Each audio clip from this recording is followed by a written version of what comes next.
kemudian berkenalan dengan orang di sebelah kanan kita, di sebelah kiri kita. Kemudian dengan berkenalan itu menjadi silaturahmi, betapa luar biasanya peradaban sosial umat Islam ini. Tapi kan kita nggak pernah melakukan itu.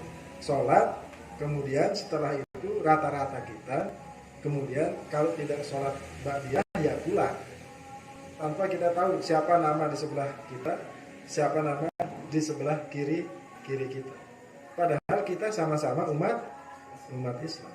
Nah, itu kira-kira yang dicontohkan oleh Kuntowijoyo. Ini baru sederhana. Kalau kita mau bicara tentang peradaban yang lebih besar, kalau hal-hal yang kecil ini tidak kita urusin dengan baik, ya bagaimana kita bicara tentang sesuatu yang besar? Kalau kita bicara membangun peradaban intelektual, saya kira salah satu syaratnya itu kan menurut saya kita harus intensif melakukan debat-debat intelektual, ya kan?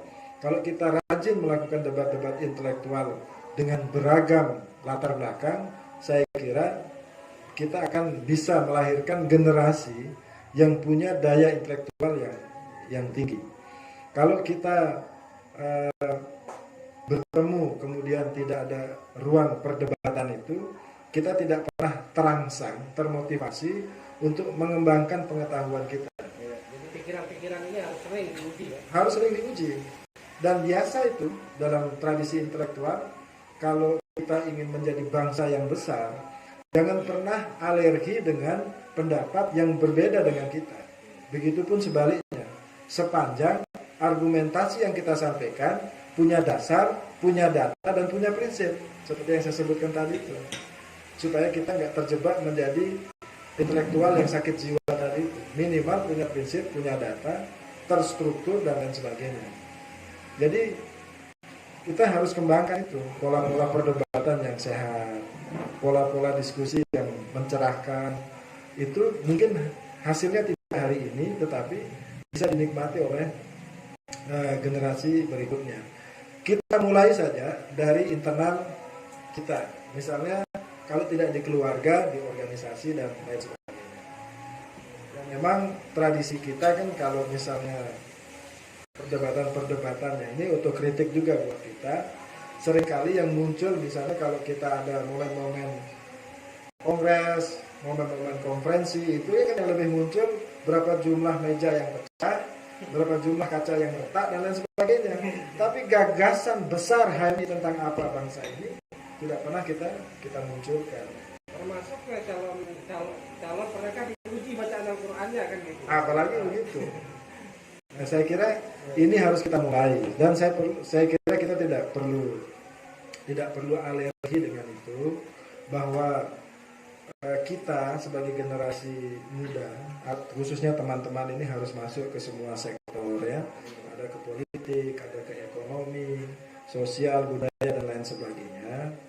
Kan porosnya itu satu, porosnya adalah bagaimana kita mengelola atau mengolah itu dengan cerdas, sistematis, dan tindakannya dirasakan manfaatnya oleh orang banyak.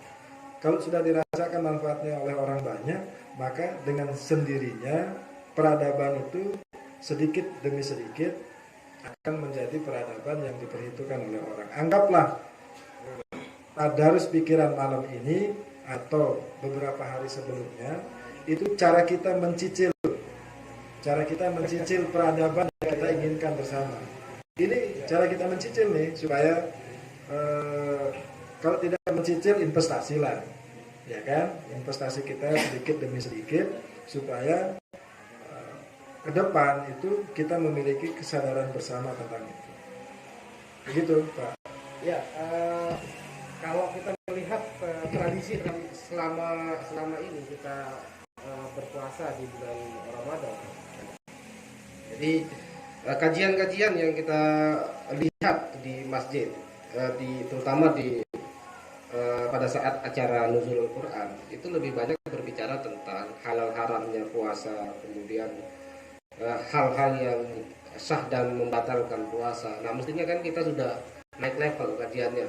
Nah, kita yang masyarakat intelektual mestinya menjadikan bulan Ramadan sebagai bulan kajian untuk bagaimana melahirkan pikiran-pikiran yang baru. Terutama selalu kita bagaimana mendorong generasi ini untuk lebih cinta kepada sains atau ilmu pengetahuan.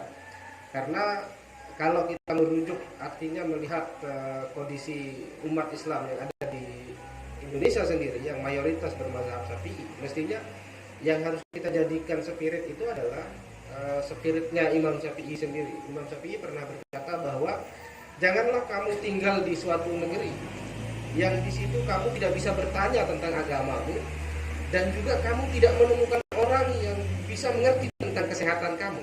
Nah, itu artinya bahwa sangat penting kita tinggal di suatu negeri yang di situ ada ulamanya dan ada orang yang paham tentang ilmu kedokteran, artinya paham tentang sains.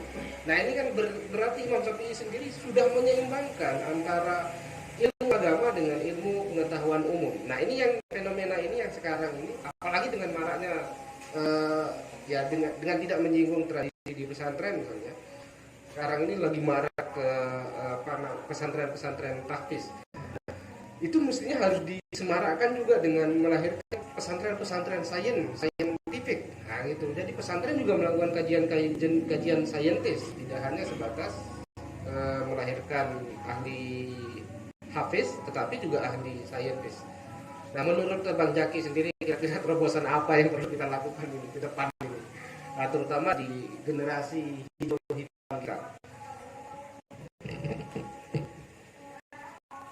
Ya, dari awal dulu lah ya. Ya.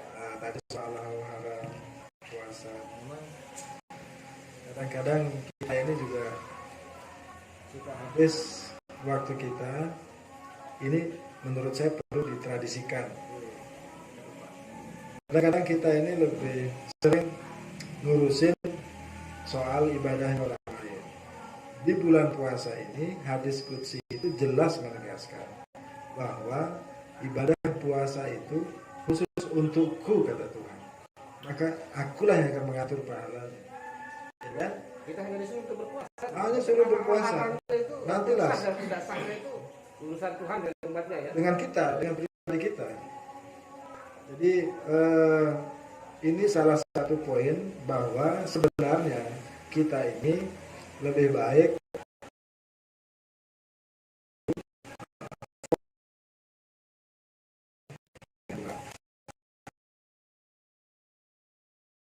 bulan Ramadan khusus untukku.